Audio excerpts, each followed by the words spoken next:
possible, especially if you can find a tenant buyer that wants to move in one of the units and have the other unit as an income producing, or maybe it would be an ideal situation for a mother-in-law situation. There's a lot of people today, a lot of baby boomers that, feel an obligation to take care of their parents, or they don't have the financial resources to be able to put their parents in some sort of a nursing home or senior facility. So the next best thing is to have them nearby. They don't really want to have them in their living space. So if you had a nice sized duplex, let's say 2 bedrooms, 2 baths, good size, maybe, 1,300, 1,500 square feet, it might be an ideal situation to put your, the parents on the other side of the duplex. That way they have their own independence in their own unit. Typically duplexes are single story, and you have yours, but you're right there to check on them every day to see how they're doing. So you could do a lease option on something like that, where the person moved in one side of the tenant buyer moved on one side, and they actually moved their parents on the other side, and maybe the parents pay a little rent every month or whatever arrangements they want to make out. But the primary deal is you do the lease option directly with that tenant buyer. So you can do a lease option on a multifamily unit under the right circumstances. Anyway, that was the question, Steve. Back to you. Yeah, that's awesome. Yeah, I've heard that question before too, and I think I think the issue is really hard to find the right tenant buyer for something like that, right? Yeah, but you'd be surprised. I mean, when you in certain areas, especially if you advertise, lease option with mother-in-law quarters, I mean, your phone will ring off the hook. Well, yeah, I think most people haven't tried that one, huh? That's awesome. All right. We also got a question from Ashley in here. I think she looks like she's marketing for some lease option sellers, and she wants to know what a good phrase or idea to put on the bandit signs to attract lease option sellers, or should she just use the traditional, we buy houses sign? Well, the best thing to get the maximum amount of calls is, people don't, typically most people, this is the amount of times you've been on the phone, is the majority of people don't want to do a lease option. So if you put that on your signs, you're probably not going to get hardly any calls at all. What people are interested in is they want to sell their property for cash. So the purpose of the sign is to get the phone to ring. And then once the phone rings and you determine, if the property is worth $60,000, let's say, and they owe $55,000, obviously it's not a good candidate for a cash buy. It's probably not going to be a good candidate for any kind of other strategy except for a lease option. But your typical sellers are not going to think that way. And they're going to go, well, we don't want to do a lease option because that means we're going to be a landlord, and all the negative things come up that they've heard, so they're not going to call you. So my best advice would be is to put, we buy houses cash, or some, idea along those lines. And then once the people call, you can determine what the best strategy is in order to solve their particular situation. So you'll get more calls if you do it that way. Back to you. Yeah, that sounds good. Yeah, I do the same. Even when I'm talking to a lease option seller, I always approach the phone call as a cash buyer, or at that angle, right? And then at the point in the conversation where you can tell that's not a good fit for this, the seller, or you're not going to be able to give them their asking price, you'll start talking about lease option. Yeah, because you're right. Everybody wants to hear the cash offer, right? Yeah. Every seller wants full price, all cash. You're right. That's just the way it is. So if you offer, a lease option before they've exhausted the full price, all cash offer, then they're typically not going to be interested in anything that you have to say.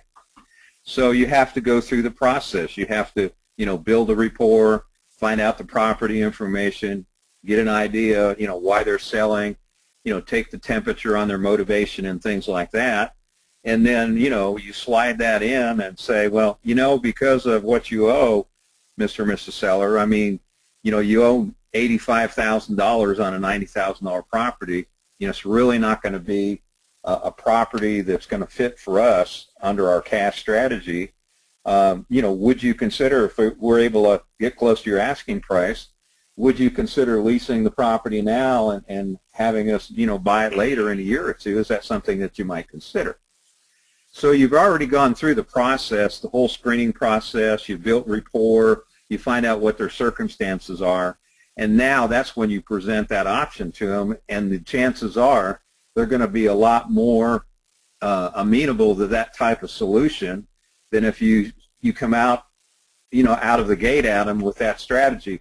Listen, hi, Steve, how you doing? Listen, I saw your ad about the property. Listen, would you consider a lease option on the property?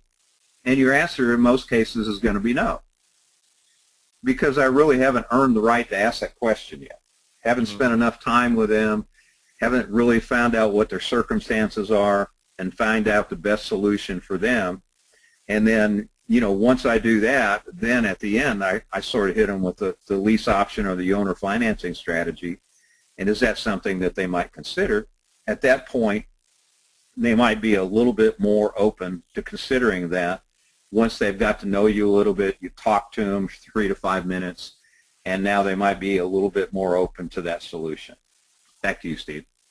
Yeah, I used to I would just call and then mention lease option right in the first 30 seconds, minute of the conversation, which can work, but like you're saying, the majority of the people are just going to say no. So you have to go through a ton of calls to get one, to finally get that guy that's like, oh yeah, I was looking for someone to help me with a lease option. But yeah, the transition is definitely more effective. Well, and also at the end of the conversation, after you've spoken to them and you said, and you they've indicated the condition of the property, what their circumstances are, et cetera, and then you ask them the question, well, if for some reason you're not able to sell the property, are you folks just going to lease it like everybody else? Mm-hmm. And when they say that, then you say, well, suppose that I could find somebody that was willing to lease it now and willing to buy it a little bit later on. Is that something that you might consider? And see, they've already said that leasing is a possible solution, so they've said that. And now, what they really want to do, they really don't want to be landlords. What they really want to do is they really want to sell the property. And, the leasing part of it is the last choice. So if you can provide that choice plus an opportunity to get the property sold, they might be more open to that, because they've already indicated that ultimately if they can't get it occupied, they're going to lease it out anyway. Back to you, Steve. Yeah. Hey, we got a property that we're looking at in the Midwest with a basement, right? And there's obvious foundation issues where we can see a crack in the wall of the basement, right? Are there we're at the point right now where we're ready to, the price and everything's negotiated with the seller, but we need to have an expert come in and look at the foundation, obviously. You have any tips or tricks or stuff to look out for with a property with some foundation issues, Phil? Yeah, I've had a lot of experience with that. It just depends on, what the cause of it is. Typically, the cause of foundation issues is water.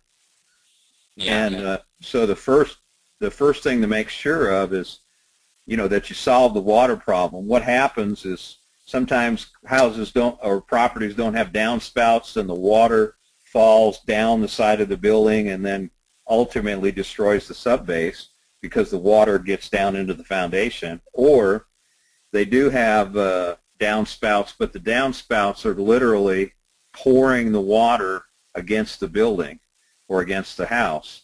Or the there's concrete against the house and it's actually tipped where the water comes towards the property instead of away. So that's the first thing to look at. As far as the cracks go, depends on whether or not the foundation is actually shifted.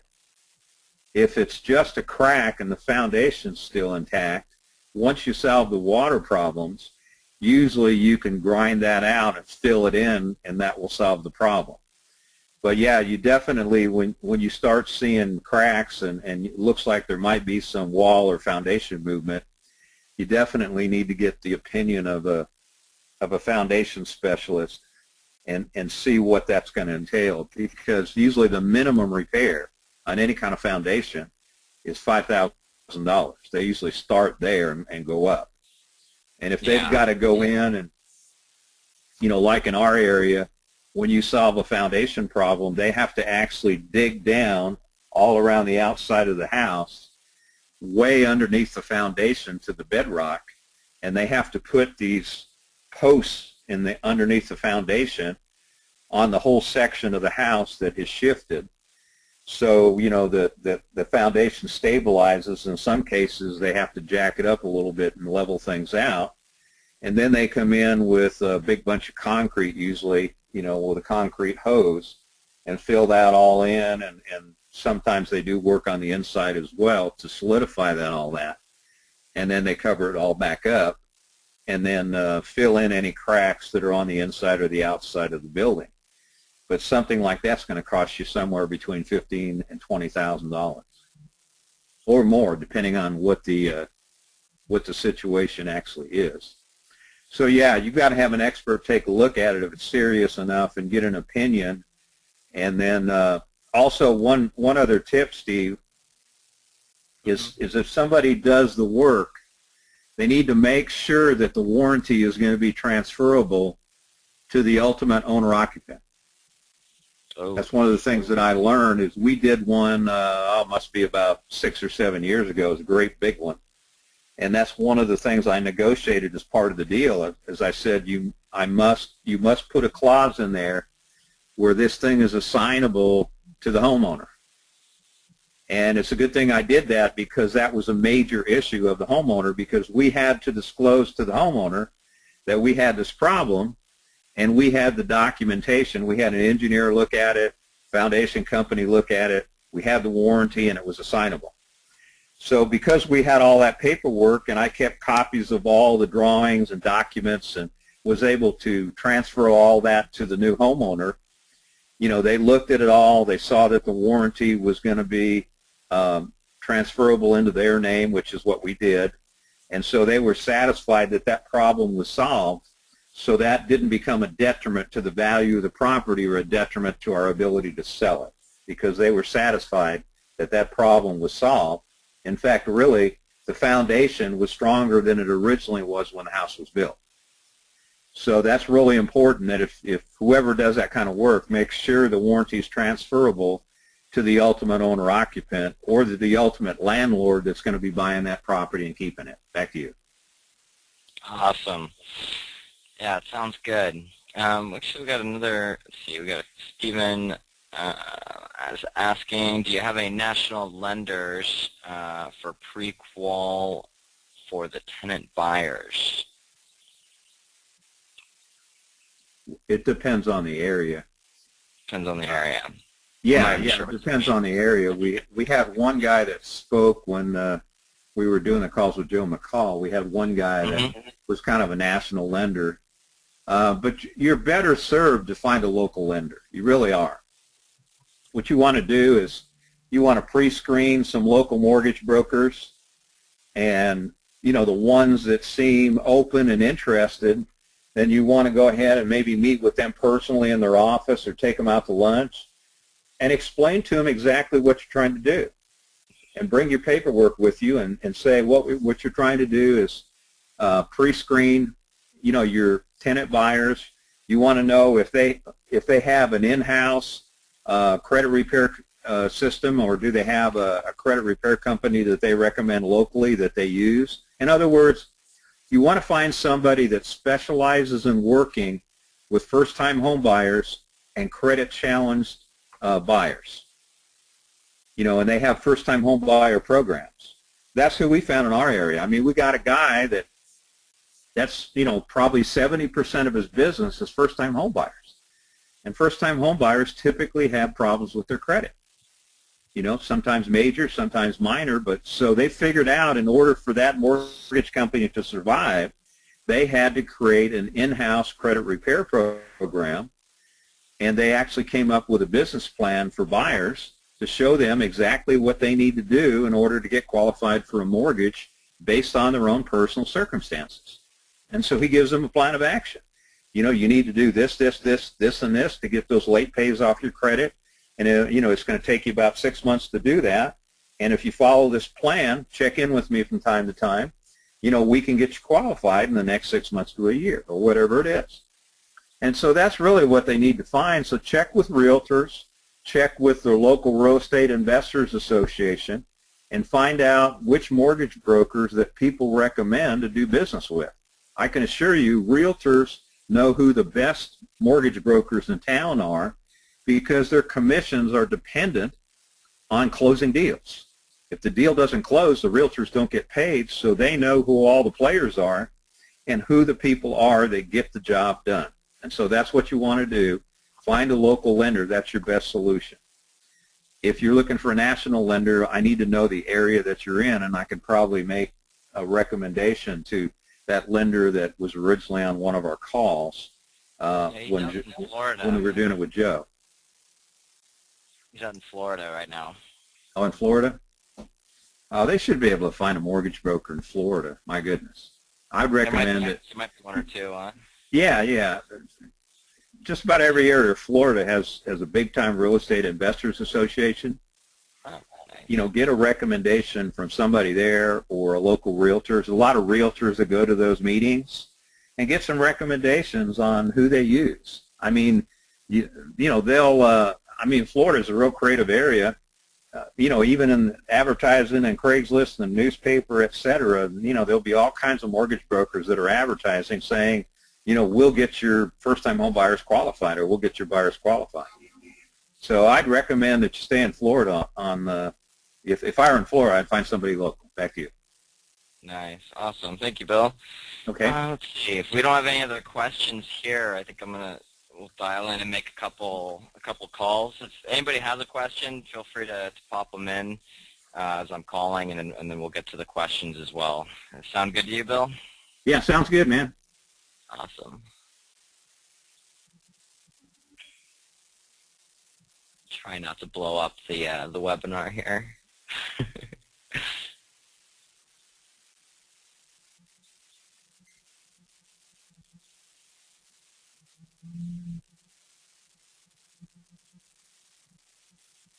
Just bear with me 1 second.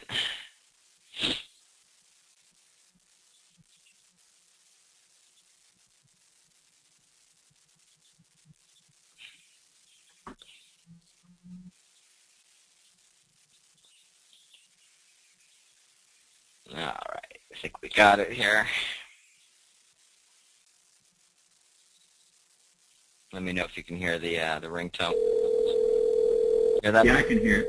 You probably should go ahead and mute me out. Okay.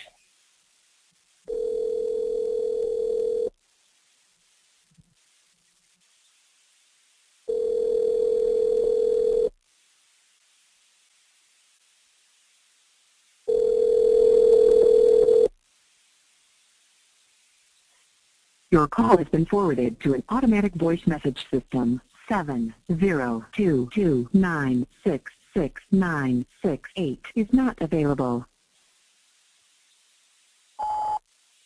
Hi, this is Steve. I was returning your call. It was probably about a house that you had for sale. You can reach me at 310-579-2419. I'll talk to you later. Bye.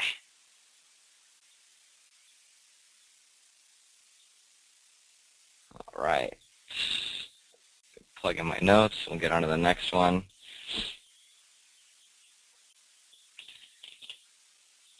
It's a little slower than before because I'm inside a Podio now, where it's really easy to copy paste from a spreadsheet and get to the calls really quickly.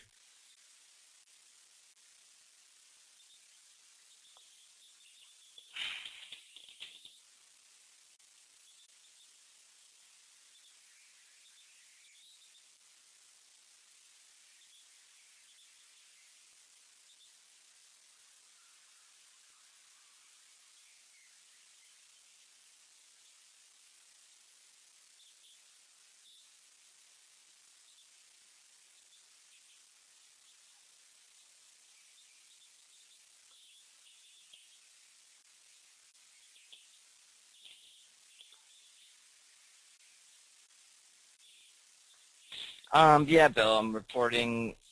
We're recording the session, then I'm also recording the calls locally too.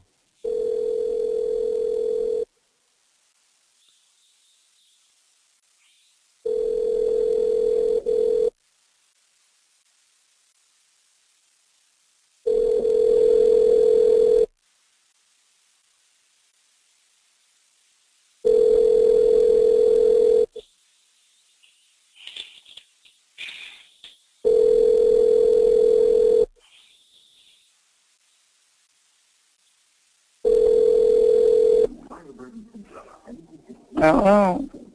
Oh, hi, this is Steve. I was returning your call. It was probably about a house that you had for sale. Does that sound familiar? Hello. Wait a minute, Steve. Yeah, no You problem. still there? Oh, Yeah, I'm here. is that Steve? John Douglas? Who was it? Yeah, that makes sense. Yeah, I'm Huh? Kyle's business partner. Did you get a letter from Kyle in the mail? You want to know something? He wrote a letter in September. Okay. Sent it to 1320. And I didn't get it yet, but it's supposed to be on the way down here now. Oh, okay. The home is on its way now? Supposedly, yeah. Oh, okay. So this is like a double wide then? Pardon me? Is this like a mobile home? Well, I'm living down here with my sister. Mm-hmm. And I haven't been out of the house in over a year. Uh-huh. So we'll see what that. What address is Douglas's father live on? I'm not sure. Yeah. What was the house you're looking to sell? Is it a mobile home or is it like a traditional home? Pardon me? Oh, you said the house is on its way. Is that correct? I'm living in a house. Oh, okay. Is it all right if I ask you some questions about the property? Pardon me? Is it okay if I ask you some questions about the property? What, 1320? Is that the one that you're interested in selling?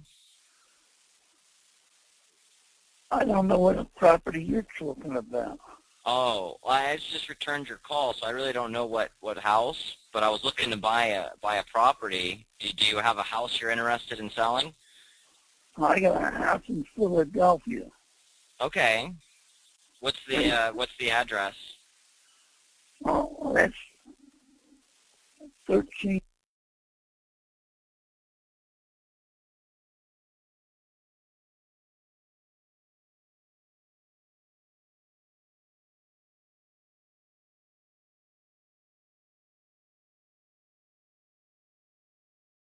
Is it? It's got 3 bedrooms, 1 bathroom, One bathroom. Okay. and a cellar. And a cellar? Yeah. Okay. And this is the house you're living in now, right? Pardon me? Oh, this is where you live now? Well, I'm living with my sister right now. Oh, okay. Is there a tenant in the property or is it vacant right now? In Philadelphia, it's Yeah. vacant. It's vacant. Okay. Yeah. Mhm. All right. How's the condition of the property? Like, what kind of repairs does it need? Well, the outside of the house, everything's all right. Mhm.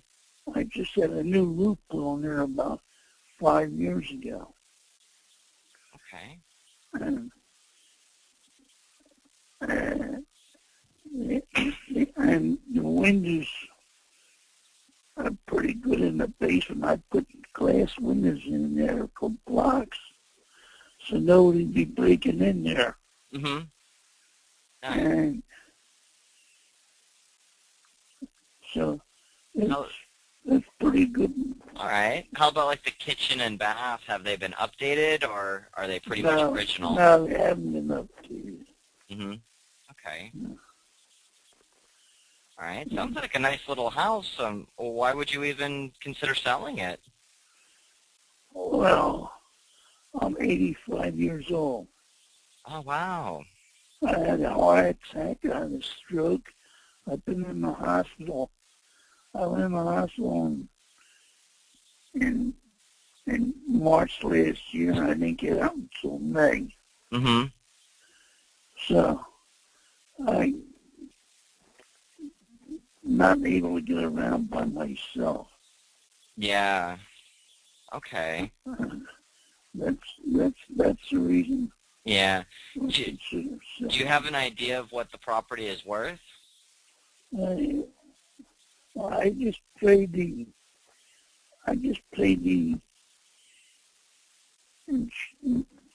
uh, real estate taxes last week, and they got an appraisal of $37,000, Okay. but I don't know what they would get for.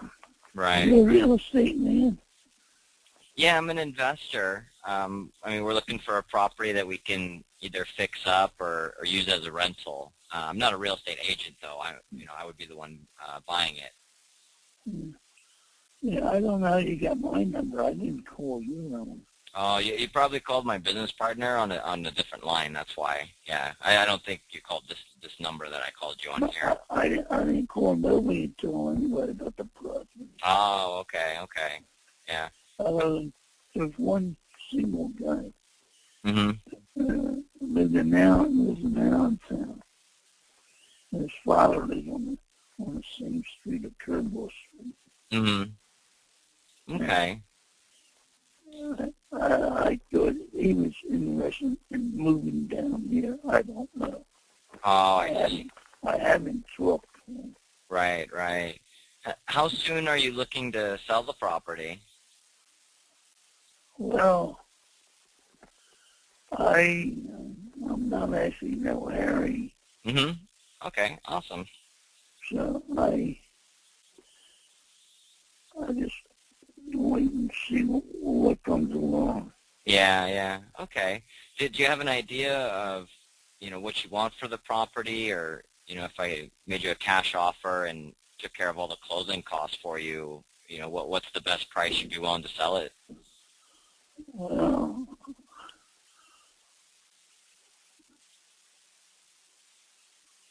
like this moment, I don't know. Yeah, okay. That's fair enough. So I'm giving you a two answer. Yeah. Awesome. Is there anything owed against the property, or is it free and clear No, for now? Huh? no. The property's been cleared years ago. I cleared Yeah. it years ago. How far is your sister's place from the property? Would it be possible to meet with you, or for us to be able to go take a look at the property? I'm 90 miles away from the property. Oh, okay. If we wanted to take a look at it, how could we do that? Well, I have a brother who's in the city, Mm-hmm. and he might be able to. Right now, he's tied up. He had a fall and busted his head over. So he tells me he's not allowed to drive or nothing right now. So I don't know. Let me. Okay. I'll tell you what. Let me do a little research, and then I'll follow up with you in a few days, and we'll see what we can do. What was your name again? My name is Frederick Gallagher.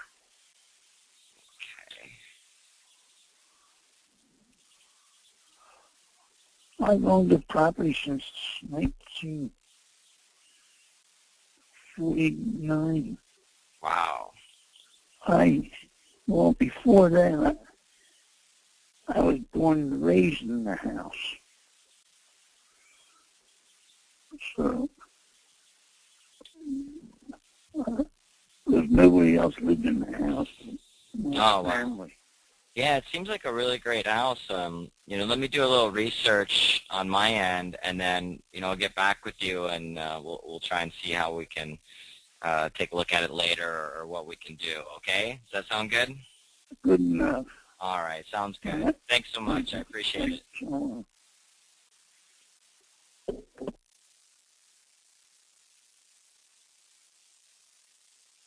Man, that was like pulling teeth there in the beginning to get anywhere, but.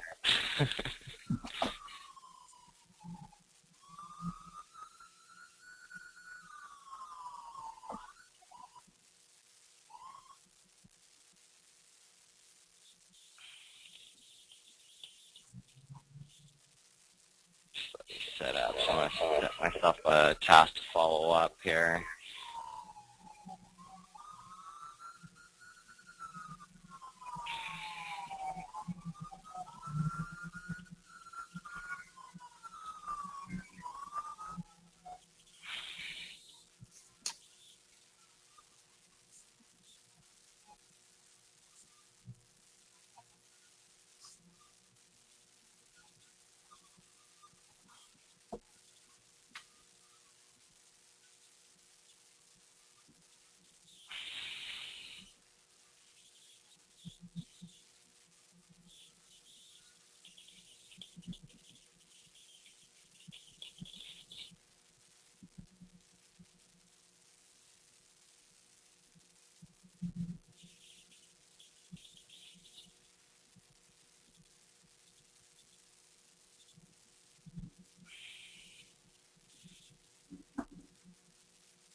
Let's see.